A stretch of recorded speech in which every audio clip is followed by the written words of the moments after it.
اذا السماء انفطرت، جب آسمان پھٹ جائے گا، وَإِذَا الْكَوَاكِبُ انتَثَرَتْ، اور جب ستارے بکھر جائیں گے۔ میں نے پہلے بھی کئی دفعہ یہ چیز عرض کی ہے کہ یہ پورے کا پورا جو گلیکسیز کا سسٹم ہے یہ گریویٹیشنل فورس کے اوپر ڈیپینڈنٹ ہے، اور قیامت کے دن اللہ تعالیٰ اسی فورس کو ڈسٹرب کرے گا تو اس کی وجہ سے ہر چیز تر پٹ ہو جائے گی، آسمان پھٹ جائے گا، ستارے بکھر جائیں گے۔ وَإِذَا الْبِحَارُ فُجِّرَتْ، اور سمندر بہنے لگیں گے۔ پہلے بھی کئی دفعہ یہ چیز عرض کی ہے کہ آتش فشاں کا جو نظام ہے اس کرۂ ارض کے اندر، یہ اللہ تعالیٰ کی قدرت کا بڑا غیر معمولی ایک مظہر ہے، اور سمندروں کے اندر جب آتش فشاں پھٹتے ہیں اور لاوا سمندر اگلتے ہیں تو اس کی وجہ سے سمندروں کے اندر ویوز پیدا ہوتی ہیں، وہی سونامی کی فارم میں آ کے ٹکراتی ہیں، اور اسی کی وجہ سے جب یہ آتش فشاں اپنا لاوا اگلتے ہیں تو اس لاوے کی وجہ سے کئی ایک آئرلینڈز وجود میں آ جاتے ہیں، نئے نئے جزیرے وجود کے اندر آتے ہیں۔ اب آپ یہ امیجن کریں کہ قیامت والے دن جب اللہ تعالیٰ اس زمین کو کھینچے گا، وَإِذَا الْأَرْضُ مُدَّتْ، اور وَإِذَا آگے جاتا ہے کہ اللہ تعالیٰ جو ہے وہ زمین کو جو ہے وہ کوٹے گا اور بالکل فلیٹ کر دے گا جیسا کہ اللہ تعالیٰ چاہے گا، تو اس کی وجہ سے زمین کا جو لاوا ہے یہ باہر نکلے گا، یعنی جو سائنٹیفکلی ہمیں چیز سمجھ آتی ہے واللہ عالم۔ اور جب زمین کا لاوا اتنی کثرت کے ساتھ باہر نکلے گا تو یہ جتنے آپ کو سمندر نظر آ رہے ہیں یہ سمجھ لیں بہت بڑی بڑی ایک دیگیں بن جائیں گی جن کے نیچے آگ جلی ہوئی ہوگی، اور جب یہ پھر پانی ابلے گا تو پھر یہ باہر نکلے گا سونامی کے فارم میں۔ آج تو ہم اس چیز کو آبزرو کر سکتے ہیں کہ جب سمندر کے اندر لاوا اگلتا ہے تو یہ سمندر بہنا شروع کر دیتا ہے، یعنی اپنی جو باؤنڈریز ہیں اس سے بھی باہر نکلتے ہیں، کئی کلومیٹرز تک کوئی بھی راستے میں چیز آتی ہے وہ بچتی نہیں ہے۔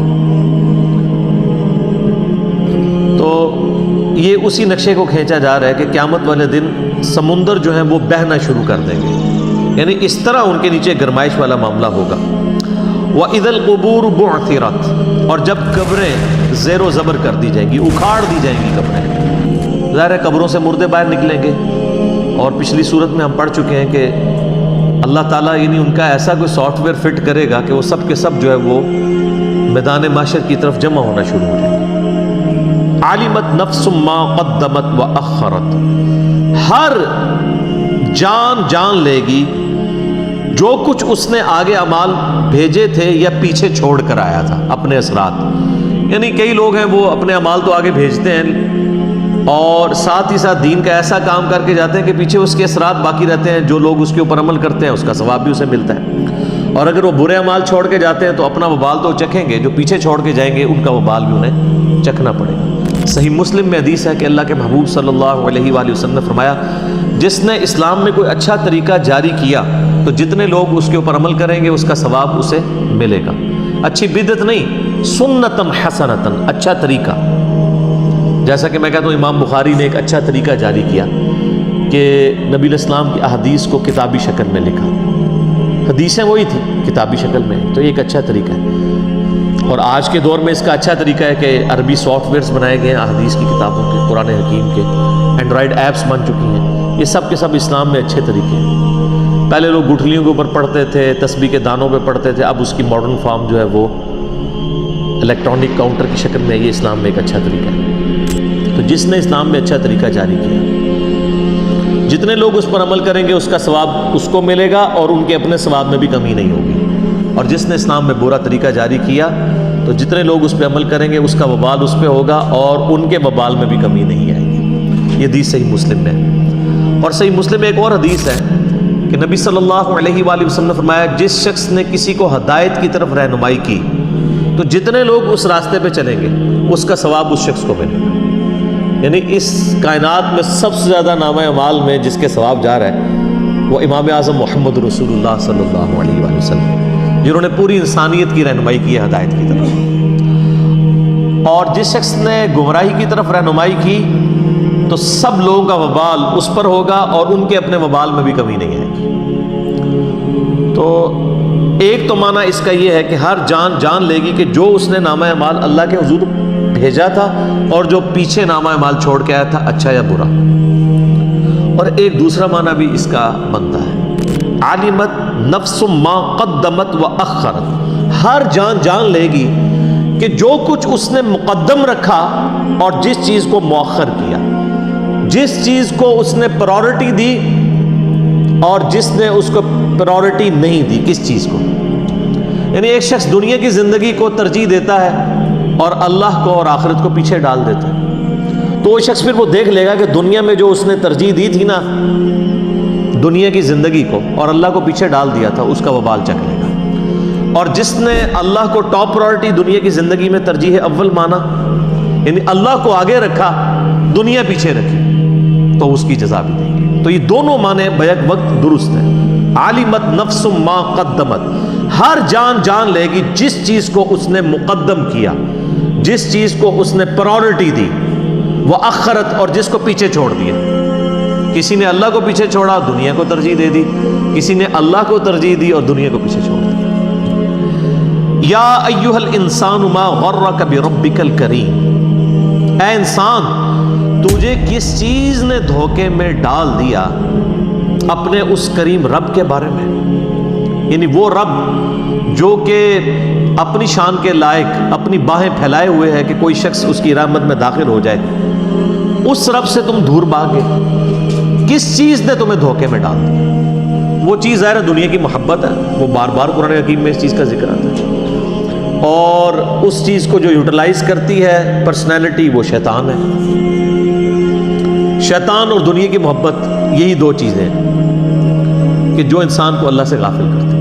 نفس تو اعلی کار بنتا ہے ان چیزوں کا۔ تو اللہ تعالیٰ فرماتا ہے کہ اے انسان تجھے کس چیز نے اپنے اس کریم رب سے دھوکے میں ڈال دیا؟ ایک معنی تو یہ ہے کہ کس چیز نے تجھے اللہ سے دور کر دیا، اور دوسرا معنی اس کا یہ ہے کہ رب کے بارے میں دھوکا، اس کے جو کرم والی صفت ہے، اس صفت کے حوالے سے تجھے کس چیز نے دھوکے میں ڈال دیا۔ یعنی تو نے یہ سمجھا کہ اللہ تعالیٰ بڑا معاف کرنے والا ہے، بڑا کریم ہے، عفو و درگزر کرنے والا ہے، اس چیز کا تو نے نیگیٹو معنی کیوں ان معنوں میں لے لیا کہ تو اللہ کا باغی ہو گیا، جس کی پریکٹیکل مثال اس وقت مسلمانوں کی اکثریت نظر آتی ہے۔ کچھ بھی ہیں اللہ تیرے محبوب کی امت سے،